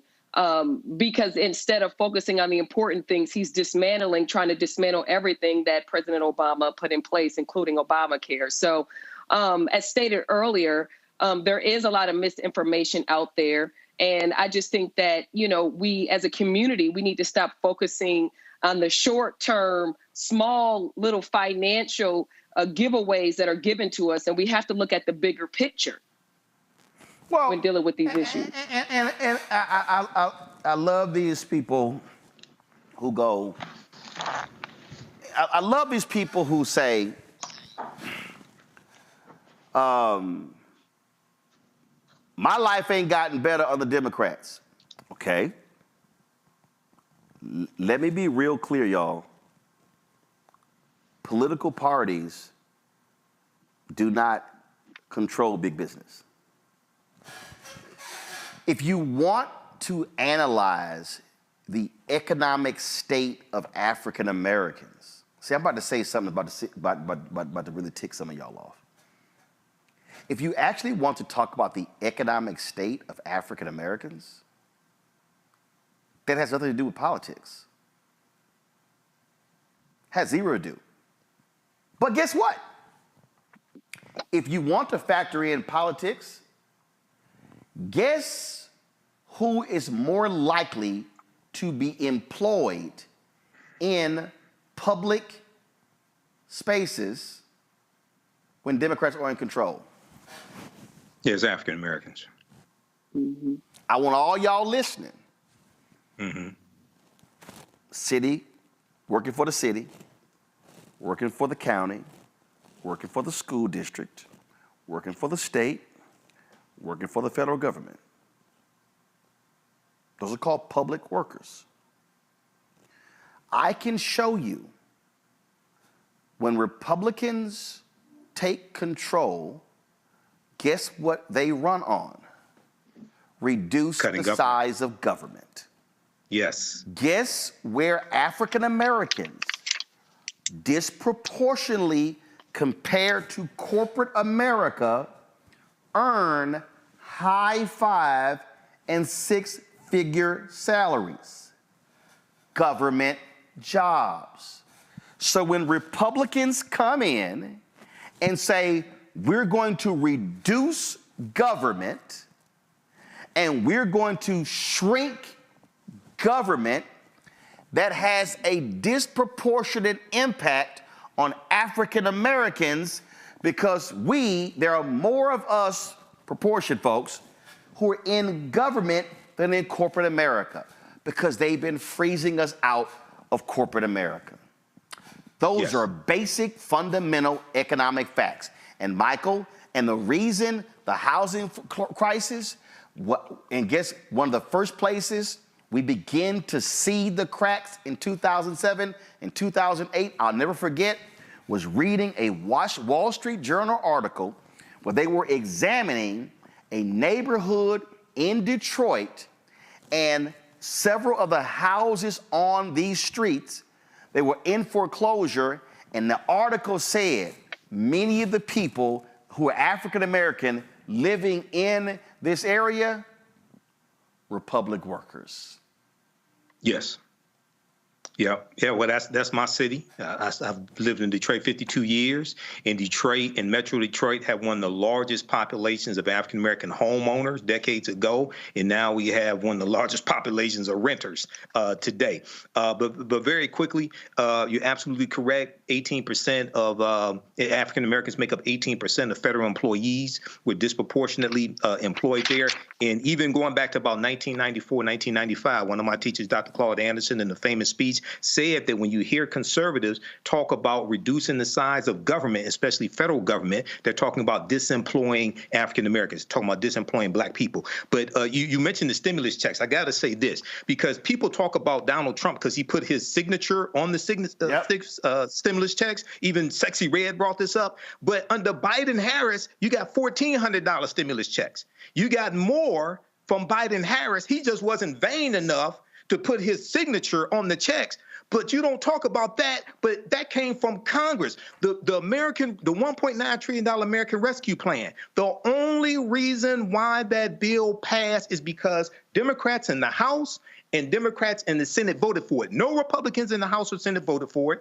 Vice President Kamala Harris was the tie-breaking vote in the Senate because you had a 50-50 Senate, and Joe Biden signed it into law. So I don't understand what planet these Simple Simon-ass people live on where they hallucinate a reality that does not exist, even if they're on drugs. Well, I'll tell you why.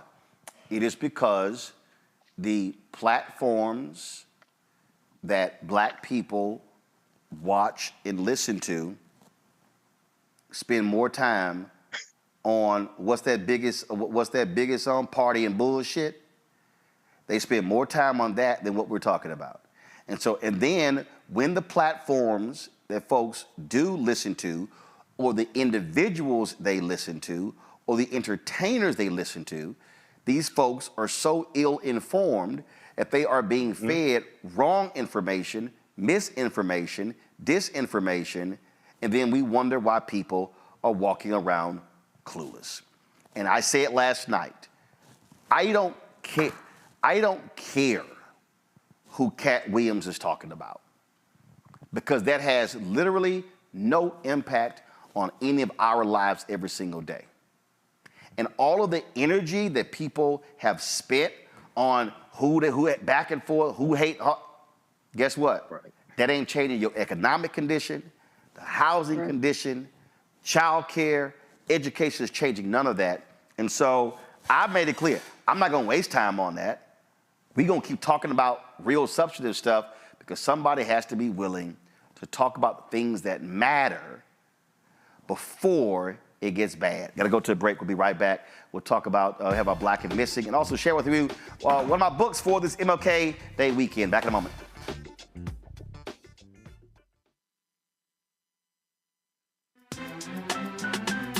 I'm Faraji Muhammad, live from LA.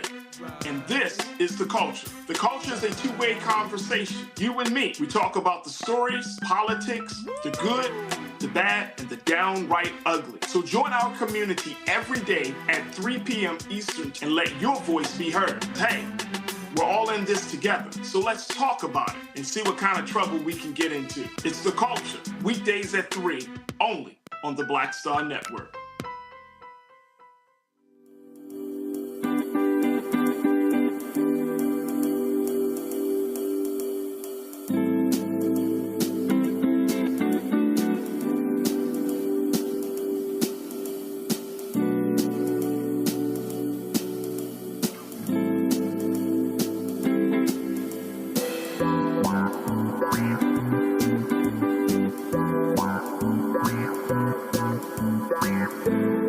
I'm Dee Barnes, and next on The Frequency, we're talking about the rise in great Black literature and the authors who are writing it. Joining me will be professor and author Donna Hill, discuss her writing journey and becoming a best-selling author. I always was writing, but I never saw anybody that looked like me in the books that I was reading. Plus, her work with the Center for Black Literature and next year's National Black Writers Conference.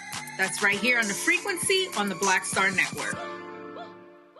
Hey, it's John Murray, the executive producer of the new Sherry Shepherd Talk Show. You're watching Roland Martin Unfiltered.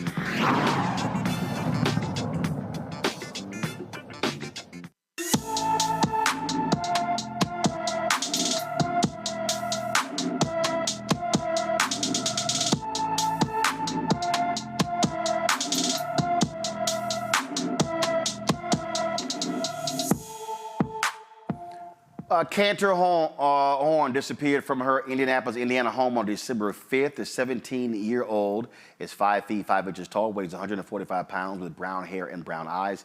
Anyone with information regarding Carter Horn is urged to call the Indianapolis, Indiana Metropolitan Police Department at 317-327-3155, 317-327-3155.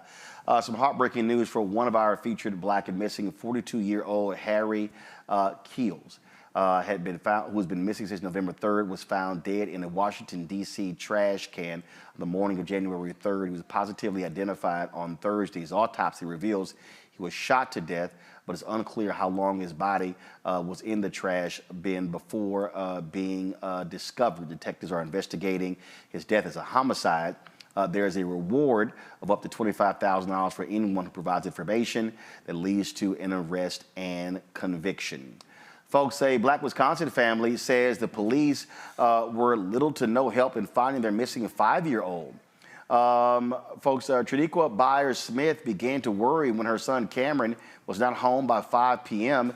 She called the school and the bus company, but no one answered. By that evening, she called the police, who told her to search the house and get them more information. That's when the family decided to look for Cameron on their own. Family members, including the child's father, went to the bus company and jumped the fence when they heard a horn honking. Cameron was signaling for help. The kindergartner fell asleep on the bus. Go Right Way, the bus company, provided this statement to a local Wisconsin affiliate yesterday evening. One of our employees did not follow well-established company safety protocols at the end of their shift. We regret the situation occurred and are happy the student was found safe. Go Right Way will continue to fully cooperate with its proper authorities as the investigation takes place. In accordance with our policies, this employee is no longer employed by Go Right Way. Police said Cameron was scared and crying but physically unharmed. John Quayle, what the hell? There should be some cops who are fired for their total inaction. I agree 100%. I mean, this whole ordeal, upon reading it, is extraordinarily traumatizing. I think one of the things that was troubling is that the last time that this student was seen was in the custody of the school. Yet, from what I gathered from the case of limited knowledge that I do have about it, is that the police were refusing to go to the school and search for this child, and instead was interrogating the parents and would not leave there. And it was the family, through their own diligence, that sought out the child. And frankly, the school is lucky that this child was unharmed, because this case could have turned into a wrongful death case. I mean, it is looking at the weather, just looking at those clips, it was highly disturbing. And it's just very alarming. And you know, I love that the show does the Black and missing, because we know systematically that missing Black folks goes underreported or it's not newsworthy enough. And here we go with a missing child. And, you know, the family is the one that had to take the action to find the child, not the school. And it doesn't appear that the police did either. And it's just... It's really tragic, but it's a blessing that he is unharmed. Michael. Yeah, Roland, you know, this is a very tragic story. Even though Cameron is back home, his mother said he was traumatized, not physically hurt, but traumatized. So he may need some therapy as well behind this. There'll probably be hopefully they'll sue and, you know, get a settlement. But the other thing is the procedures. I know that the school district says that, you know, they have procedures and the procedures were being followed. But is something wrong either with your training or your procedures?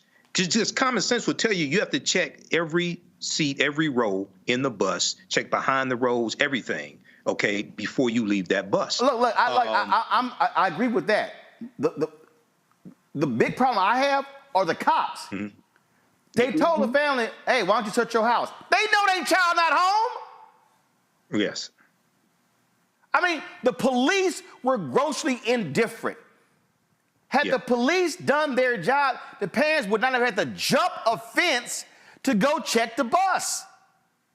Yeah, and you know, a lot of times when it's an African-American child or a teenager who is missing, I don't know all the details here, but there's an indifference many times when it comes to African Americans and being missing or saying, instead of thinking maybe that person was kidnapped, they say, oh, maybe they just ran away from home. Okay. And so it appears that could be what happened here also. Don't have all the details, but this needs a thorough investigation. If I made the big issue, like Roland said, is that the child was last seen at the school. The child was last seen at the school, yet you want to search the parents' home. You should have went to the school. I'm confused as to where the child was last seen. Crazy. That you don't go there first. Crazy. It was total indifference all the way around. I do want to talk about this Ohio story where Ohio grand jury has refused to indict a Black woman for having a miscarriage. Yeah, folks, Turnbull County grand jury issued a no bill in the case of Brittany Watts, who's 34 years old. She was facing a 5th-degree felony abuse of a corpse charge following a miscarriage she had in September. Investigators say that they found a 22-week-old fetus stuck in a toilet at her home and accused Watts of trying to plunge the toilet. Forensic pathologist Dr. George Steinbretz testified during a grand jury investigation that Watts had sought medical treatment twice before the miscarriage. An autopsy found no injury to the fetus and showed it died before passing through the birth canal. Well, this is just shameful that what Republicans have now done as a result of Donald Trump appointing Supreme Court justices overturning Roe v. Wade. They literally are trying to put women in jail. The woman had a damn miscarriage. You know, you're 100% right. What this also shows, in addition to what the Republicans have been doing, is that as a prosecutor, me being a former prosecutor, as a prosecutor, you have discretion, right? You do not have to charge. You have to look at the facts of the cases, and you have an ethical obligation that if in fact that the specific facts does not meet these charges, that you have the ability to not charge this young lady. It is very clear from the facts here that once the medical examiner testified that child passed through a miscarriage, we're not even talking about an abortion. It's a debate about an abortion when it was a miscarriage, yet you are going to still move forward and attempt to charge this young lady. It's outrageous. It's outrageous. And I think it's an abuse of power.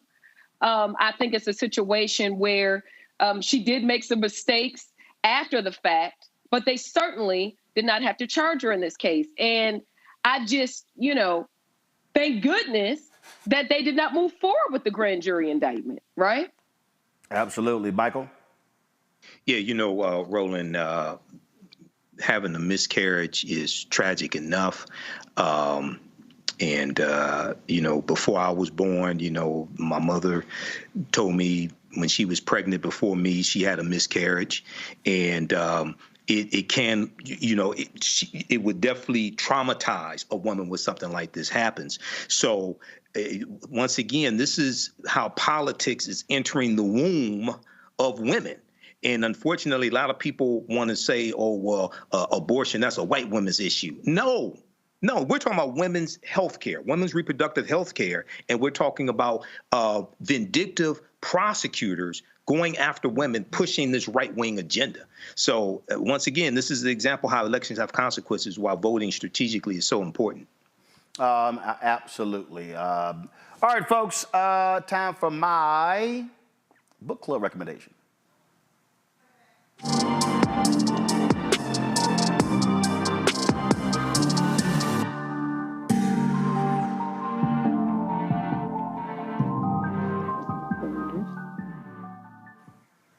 All right, folks, so this is MLK Day weekend, and obviously most of the focus and the attention is on Reverend Dr. Martin Luther King Jr.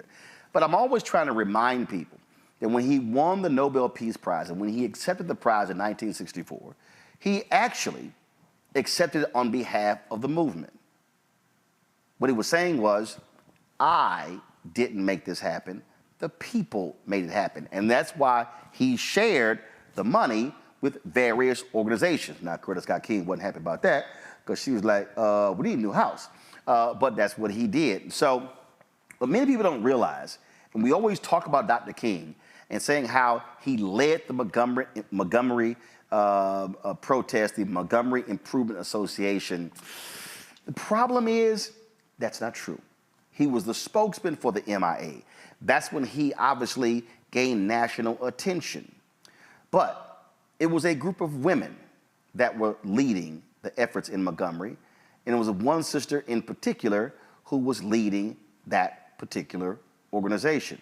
And so while y'all are out here talking about Dr. King and others, and I have great appreciation and admiration for him, let's not forget people like Joanna Robinson. This book is called The Montgomery Bus Boycott and the Women Who Started It, the memoir of Joanne Gibson Robinson. Joanne Gibson Robinson was a professor at Alabama State University. She actually wrote a letter to the bus company a year before the Montgomery bus boycotts, and 4 days after Brown versus Board of Education. This is, you can't see it because of our lighting here, but this letter, this is the actual letter. It was the Women's Political Council. They were the ones who were leading the efforts in Montgomery long before the black male ministers. And so I'm saying all of this because we need to be expanding our knowledge to understand the heroes and the sheroes that were involved in this effort. Again, and the reason I got this book is because if y'all remember when I interviewed Fred Gray, if you go to the Black Star Network app or go to my YouTube channel, just type in Roland Martin and Fred Gray. Fred Gray tells the story. Fred Gray tells the story. I know y'all are sitting here trying to get a shot of it, so I'm just going to, y'all could put the camera on it here.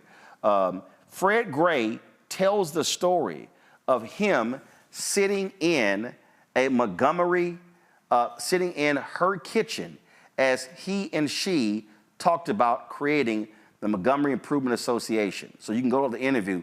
But again, you want to get this book.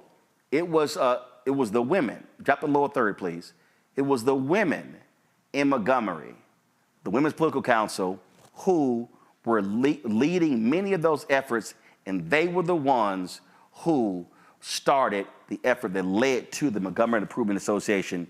John Quell, just one of those things that, again, we don't talk about the unnamed people. We don't talk about any of them, but y'all, it's real simple. You can't leave this sister out. And so I just think we need to be highlighting people like Joanne Robinson and others. Agreed. I mean, I agree. I know, of course, there's been a lot of litigation throughout different states about the attempts of trying to eradicate the teaching of African-American history in public schools and just a lot of the battles that are going on in the community and highlighting.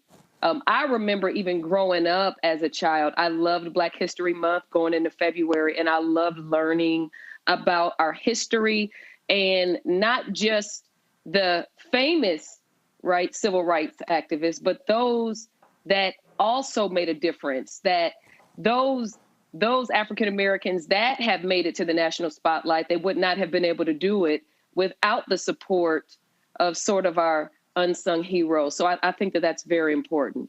Absolutely, absolutely. Michael. Very quickly, Roland, Joanne Robinson is interviewed in the documentary Eyes on the Prize, and she talks about the Women's Political Council and talks about the Montgomery bus boycott and the role she played in that. I watch it I have the box set on DVD. I watch it every Dr. King day. And Roland, if you just give me 30 seconds, there are 2 books I want to recommend also. You've mentioned them on the show before, if you don't mind me doing that. Go. Hurry up, boy. Go. Okay. Where do we go from here? Chaos or Community, Dr. King's last book he wrote in 1967. He wrote 5 books. People, please read them. And then also this Nonviolent Stuff That Gets You Killed, How Guns Made the Civil Rights Movement Possible by Professor Charles E. Cobb Jr., who you interviewed on News One Now with Roland Martin. And you also had him on your radio show for 2 hours as well, because there was a history of armed resistance during the Civil Rights Movement. And as one of my teachers, Professor James Small, told me, the Civil Rights Movement was not a nonviolent movement. He said if it had not been for Negroes with guns, even before the Deacons for Defense and Justice, there would not have been a civil rights movement. We have to study this history and correct it and correct this misinformation out here. Oh, absolutely. All right, folks. And so please, get another shot of the book. Come on, another shot of the book. And so y'all go ahead and get that book. And y'all know I'm always moving copies. And so let's be sure to get this book here. Again, the book on Joanne Robinson and the women. Drop the lower third, please. Drop the lower third. Drop the lower third. Thank you very much. The Montgomery bus boycott and the women who started it. A memoir of Joanne Robinson. Be sure to get that. All right, folks. I am going to be, so I got a busy weekend, y'all. So this weekend, tomorrow, I'm going to be in Islip, New Jersey, with the Islip branch and the Black Long Island Islip branch of the NAACP at their 10th annual Legacy Gala and Summit. That's going to be 7 p.m. tomorrow, so I look forward to giving that keynote. On Sunday, go to my iPad, please. I am going to be in Charlotte, North Carolina for their national celebration. Now, first of all, why y'all using an old photo? That's literally, that photo at least about 15, 20 years old. Y'all, seriously. I got actual updated photos on my website. But again, I'm going to be in Charlotte, 700 West Sugar Creek Road in Charlotte, North Carolina. The program begins at 4 p.m. That is the City of Charlotte's MLK celebration. So I'm going to be there, looking forward to being there. Monday, fam, I'm going to be in Indianapolis, and so y'all can check me out noon Monday in Indianapolis. We're going to be at the Madam Walker Legacy Center, and so that program begins Monday at 12 noon as well. Looking forward to being there. It's going to be a one-on-one conversation moderated by Carolyn Mays, and my homegirl, Brittany Noble, is going to be emceeing it. So looking forward to seeing y'all in Indianapolis. I will have copies of my book, White Fear, with me as well, plus my book, The First President Barack Obama's Road to the White House. And we'll be, I believe, Saturday and Sunday and Monday events will be live streamed. So we'll make sure that you can check that out tomorrow. It may be live streamed, but I know I'm going to be recording as well. So we'll have that for you. And later tonight, I spoke at the University of Tennessee, Knoxville yesterday at the MLK celebration. We'll be streaming my speech yesterday tonight right here on the Black Star Network. You do not want to miss that. Y'all know I didn't mince words when I spoke to them there. So look forward to that. John Quell, thanks for joining us. Michael, thanks for joining us as well. We appreciate it. Y'all have a great weekend. Folks, don't forget, support us in what we do. Join our Bring the Fuck fan club. You can send your check and money order to P.O. Box 57196, Washington, D.C., 20037-0196. Cash App, $RM Unfiltered. PayPal, Martin Unfiltered. Venmo is RM Unfiltered. Zelle, Roland at RolandSMartin.com. Roland at RolandMartinUnfiltered.com. And as always on Fridays, we run all of the names of the people who have contributed to our show since our inception. You can add your name to it by giving to our fan club. Folks, I'll see y'all on Monday. I'll be broadcasting live from Indianapolis on MLK Day.